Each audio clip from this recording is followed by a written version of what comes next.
pero marami lang pa rin. Ano siya guys? Hot and spicy.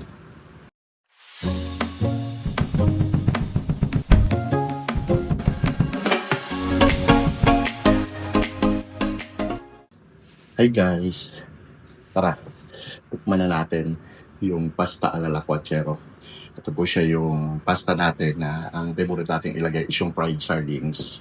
Mas madali na siyang gawin. Wala nang mga chichabureche pa. So fried sardines lang, tigisa mo lang siya. Tapos kung gusto mo lagyan ng mushroom, pwede. Pag hindi, okay lang din. So yan, tara.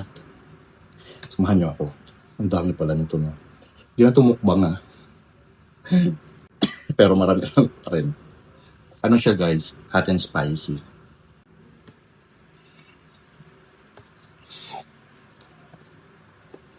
Mm.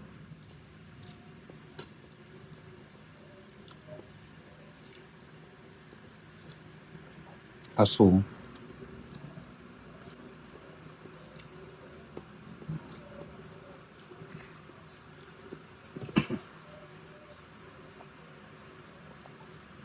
Sumisipa yung anghang. Pero, syempre yun yung paborito natin, di ba?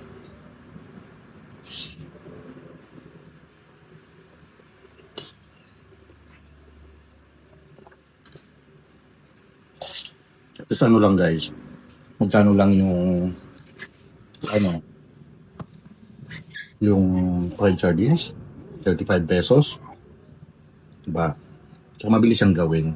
Pag gusto mo, madali mo siyang ma, ano, maluluto.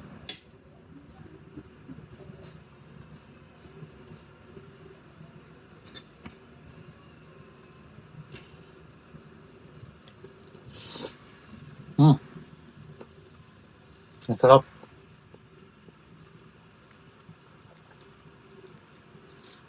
Ano na to? Heavy breakfast. Kasi sabi ko nga, hindi gumagana ang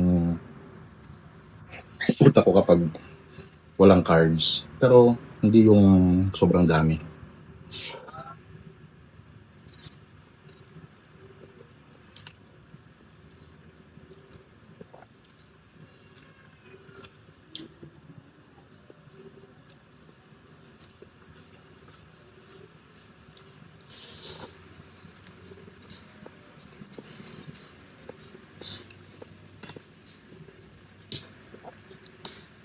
Actually, kung pang-isahan o dalawang kain lang, pwede na yung isang can ng fried sardines. Ako minsan, dalawa ginagawa ko para isahan na rin siya. Pang-ulam ko na rin siya sa kanin, yung matitira. Diba? Or since, ako lang din naman, gusto ko, yung nasasatisfy ako ng sauce niya. Tapos nilalagyan ko siya ng parmesan cheese.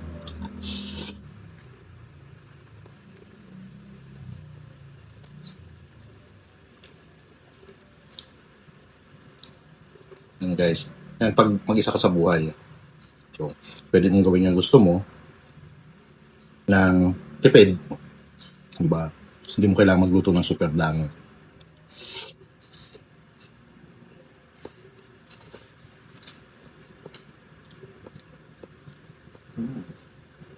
Mushroom.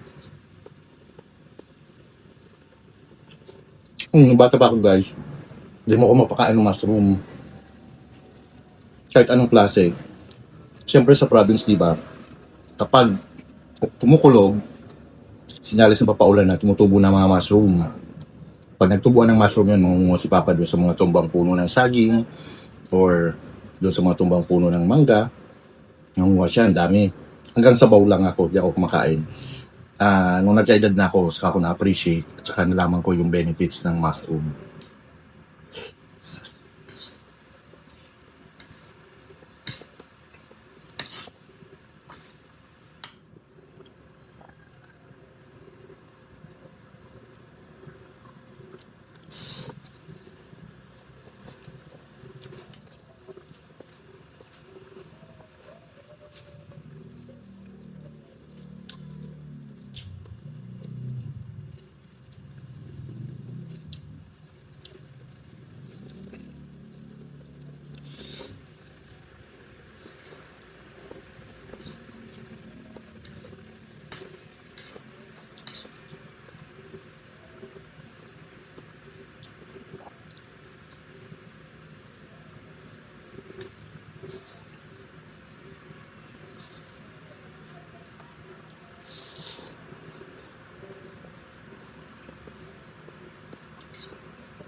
Kung kakain ka sa labas, guys, magkano yung isang plate?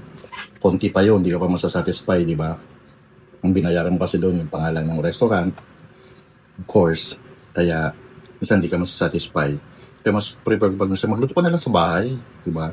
Hindi man ganun ka, tulad ng presentation nila, hindi mo naman makakain yung presentation.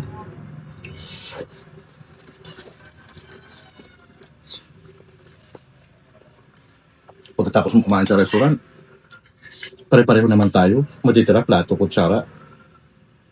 Of course, matitira ang pinagkainan natin. Wala na yung presentation. Ang tanong, nasatisfy ka. Pwede, masabing, ay, saucy, kumain sa ano. Pero satisfaction-wise na nabusog ka, pwedeng hindi. Diba?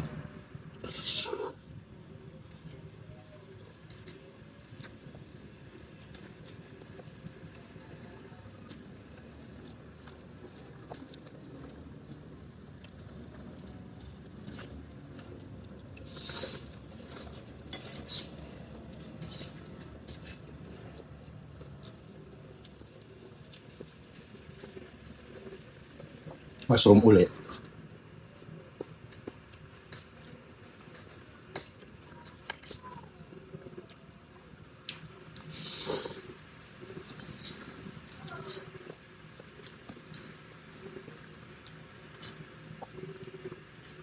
Almost done.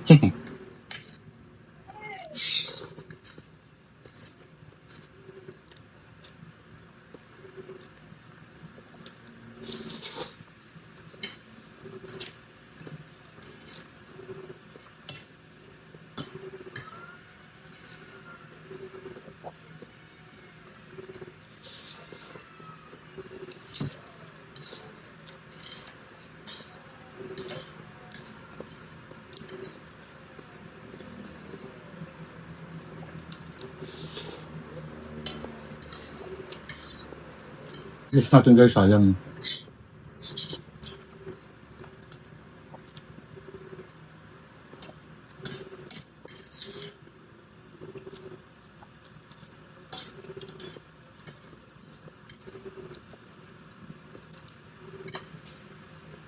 Okay.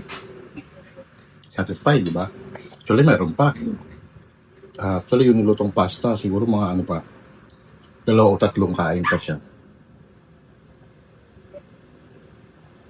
So, next time guys, may gagawin pa akong pasta. Abangan ninyo. Ito, napakatipid lang din. So, halos wala tayong lulutuing ingredients na sauce. Basta, abangan ninyo. Yun, napakabilis gawin nun. And kapag kinain mo sa restaurant, sobrang mahal. Samantalang, pag ginawa mo siya, napakatipid na. So yun guys, hanggang sa susunod na pagkain natin. Thank you for watching.